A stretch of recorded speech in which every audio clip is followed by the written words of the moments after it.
Warning: this podcast may be disturbing to some listeners. Due to the graphic nature, listener discretion is advised. Keep the demon inside me.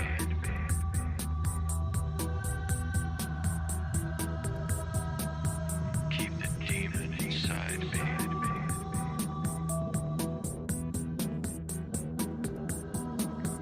Keep the demon inside me. Welcome from wherever you are. This is The Demon Inside with your host, John Venom. If you want to review a different episode of The Demon Inside, you can find them on Spotify or Anchor. And don't forget to subscribe to this podcast. A new episode will come out every Monday. And now to our show. Keep the demon inside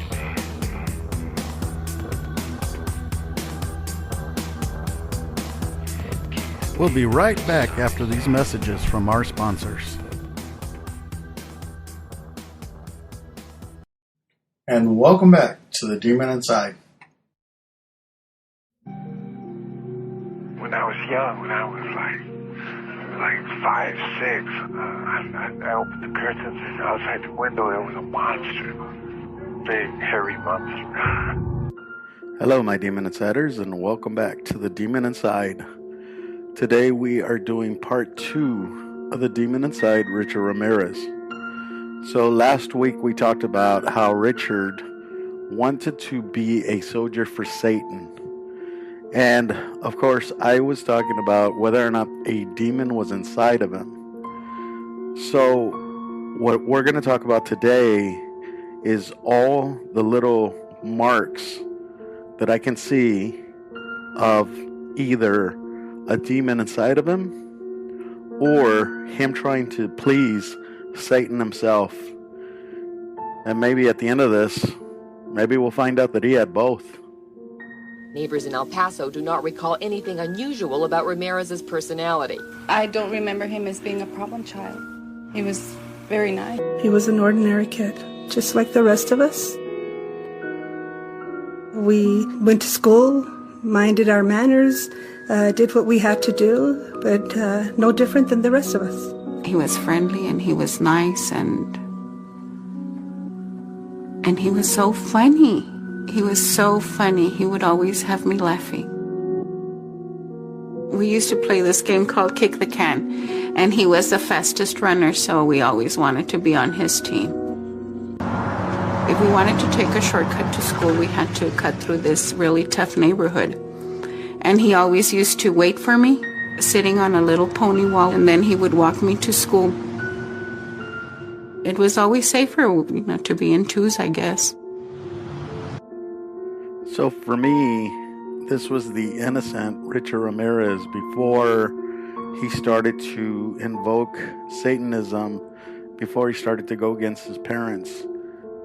This was Richard Ramirez, social, being a normal kid. He had no trademarks of a serial killer at the time.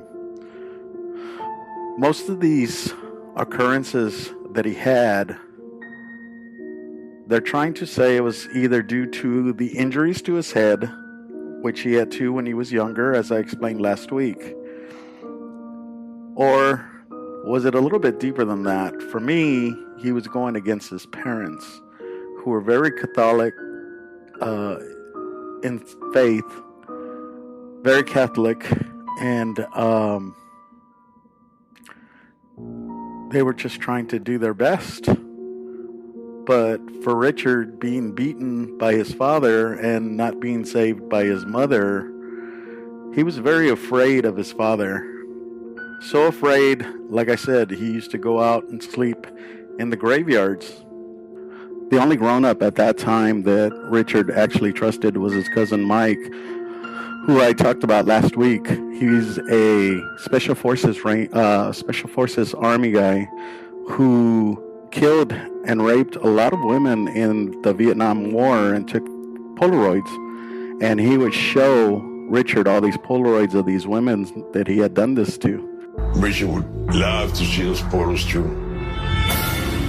I didn't mind seeing all that boring violence. It was a turn-on. It was exciting. This obviously changed Richard for the worse, and his classmates started seeing it as well, as this interview talks about. He used to sit in back of me in fifth grade, and I remember that he would poke me in the back, and every time he would poke me, I would jump up. And so that time that he kept poking me, I turned around very upset, and I said, hey, stop.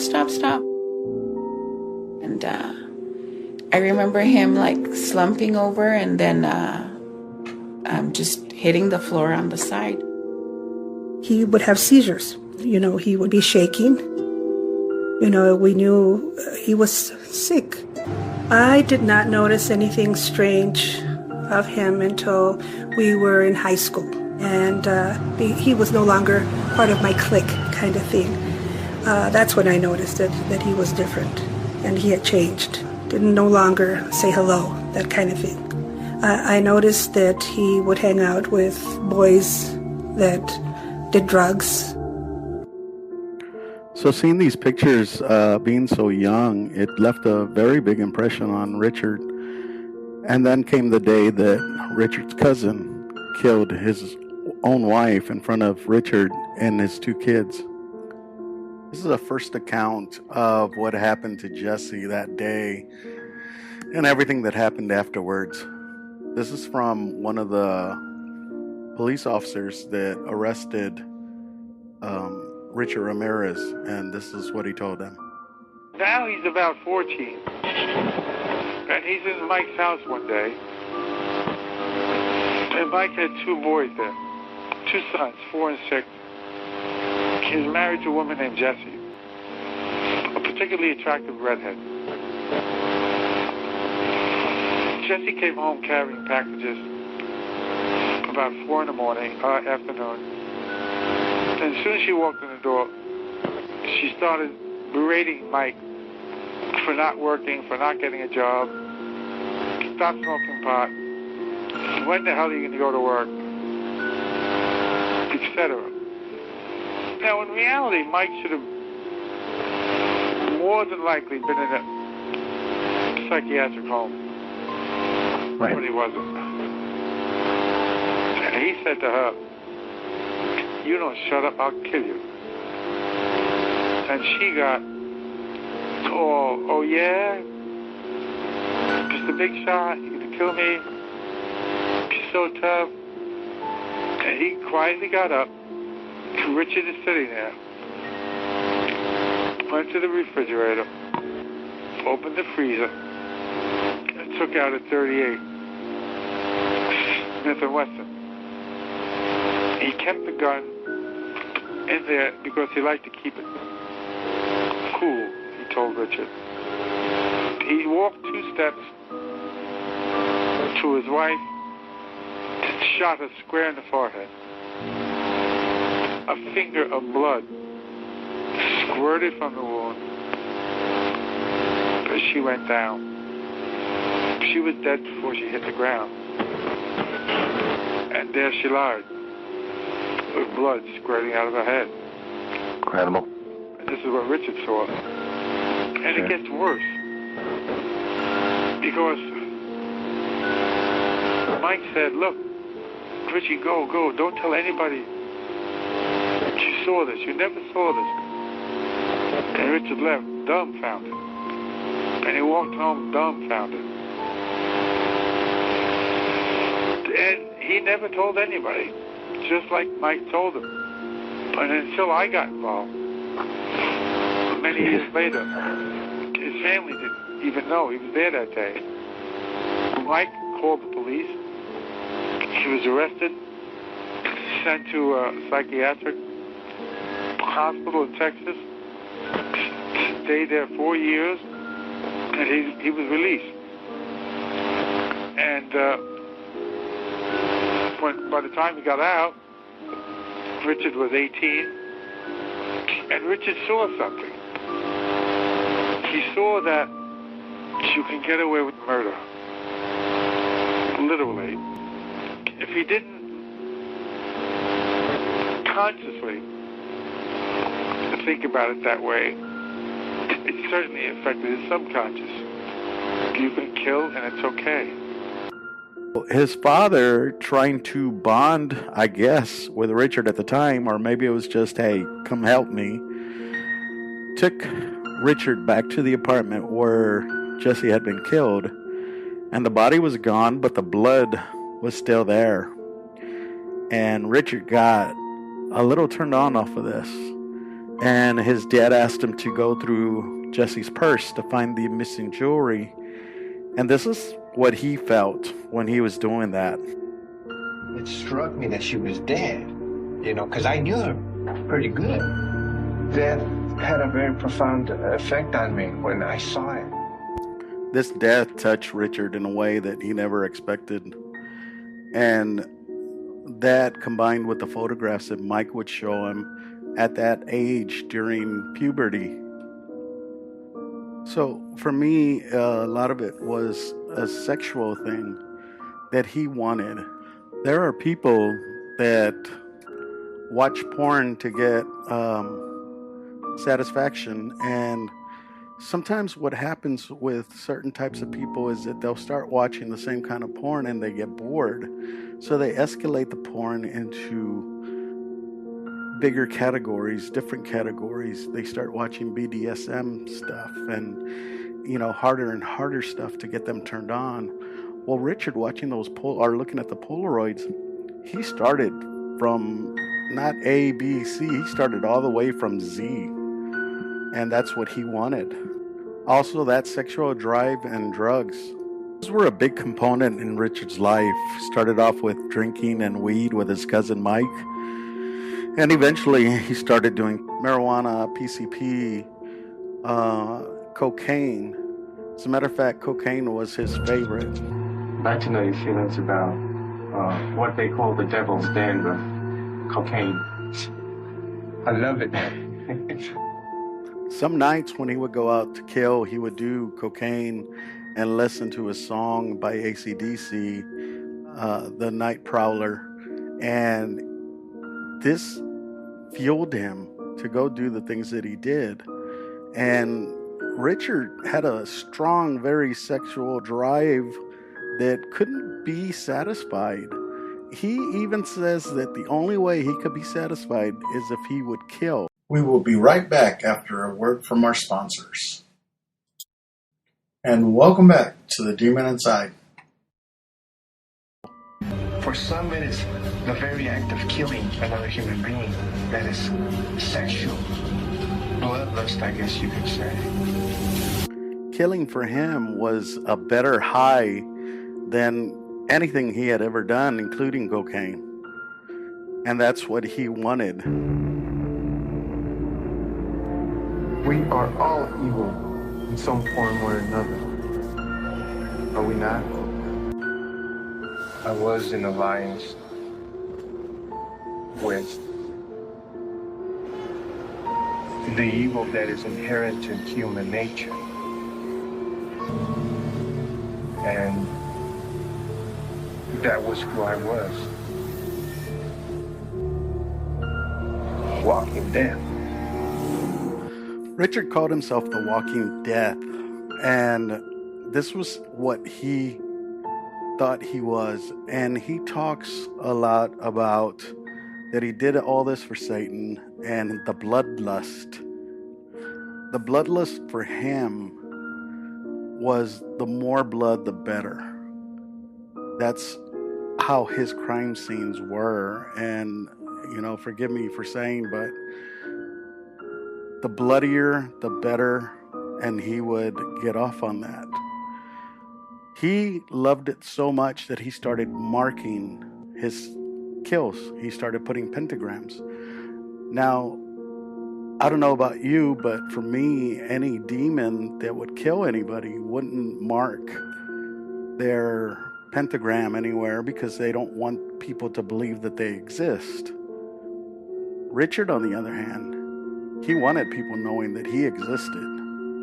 He was somebody. He was a soldier for Satan. I don't believe that he was possessed, but I do believe that there were demons there watching him, and he was showing them what a loyal soldier he was and how despicable he could be. Satan is a stabilizing force in my life. It gives me a reason to be, an excuse to rationalize. So after he would start killing people, eventually he started to tell people that he was the Night Stalker, and he would make them pray to Satan. He said, I will let you live if you pray to Satan, if you acknowledge Satan. And so Richard Ramirez wholeheartedly believed that Satan was there, even though in an interview one time he said that it's harder to believe in Satan than it is in God, because there's more proof that God is there, that God is real. The more that people started looking into Richard Ramirez as the killer, and when they would go visit him in prisons and things like that, they said you could feel the evil persona in him. You could feel that evilness just there, being present wherever he was at. There was one of the police officers that caught him actually went and talked to him, and he was interviewing him and told him that, he asked him, why do you do these things? And of course, Richard wouldn't say, but Richard said, why do you think I am the way I am? And the officer said, I don't know. And so the officer was trying to get him to talk. So he started talking about Richard's sister. And it got Richard very peeved. He was very upset. And so Richard clutched both hands and picked up his fist like he was going to fight, not high, just a little bit off the table. And he started breathing heavy. And that reminded me of when he was breathing heavy of the last episode we did, not the Richard Ramirez case, but the Addis case, the Jackie Addis case. She was breathing heavy when she was doing her interview. So for me, maybe that when a demon is inside of you, you have that lack of oxygen, maybe, or breathing weirdly. But anyway, the investigator got kind of scared because he thought, if this guy starts floating in the air, he goes, I'm out of here. So even the officer, being of sound mind and everything, thought maybe it's a possibility that Richard was a demon. And who knows, maybe they made him an honorary demon, or maybe they just, he was just that evil. So I believe that Richard Ramirez had very bad influences, not just in life, with his father's anger, his cousin Miguel, Mike, the people he hung out with. Hell, even his brother-in-law was a peeping Tom, if you look it up. And his older brother used to break into houses. And both of them used to take Richard with them. So even in his life, people that didn't mean to do harm to him actually set him up for him to be the way he was. Even the good trying to teach him religion actually flipped it, and he ended up going towards Satanism because he felt like he was a part of Satanism because he was doing wrong and he wasn't being judged. I do believe that there were demons in the rooms when Richard was killing. I don't believe that there were any demons inside of him. I think this was all his personal choice. And how horrific for a person, especially that comes from a religious family, to be one of the worst serial killers that there is. And think about this. Most serial killers say they can't remember or they keep shit to themselves. Richard bragged. Richard loved it. Richard wanted the attention. Richard wanted people to know that he was the Night Stalker. He told people that he was killing when he let them go, that tell them the Night Stalker was here. Now, if you'll indulge me for a minute, I just wanted to tell you, because I know that on this we've been talking about evil, and we've been talking about Richard Ramirez and his faith in Satanism. And throughout all this, you got to kind of wonder, where was God in this whole situation? Well, let me tell you about one of Richard's last victims. Now, this victim actually survived. Richard broke into her house, saw her laying asleep, knew if he used his gun to shoot her, he was going to make too much noise. So he goes back out to the car, grabs a crowbar, and comes back in. He hits her over the head. And then he decides that he's going to strangle her with the telephone cord. So as Richard puts the cord around her neck, he starts squeezing. He notices that there's electricity popping off from the cord. And then all of a sudden, there's a blue aura around her. Like a very bright blue aura around her. And he freaks out. He believes that God is there, that Jesus Christ is protecting this person. And he ends up letting go because he thinks that there's a purpose, that God wants this person to be alive, and he cannot go against God like that. So for a person that's into Satan and believes in Satan and demons, he saw, or what he thought he saw, was the face of God, or the hand of God, or the aura of God. Whatever it was, it scared the crap out of him to the point where he dropped the cord and ran off. And she survived.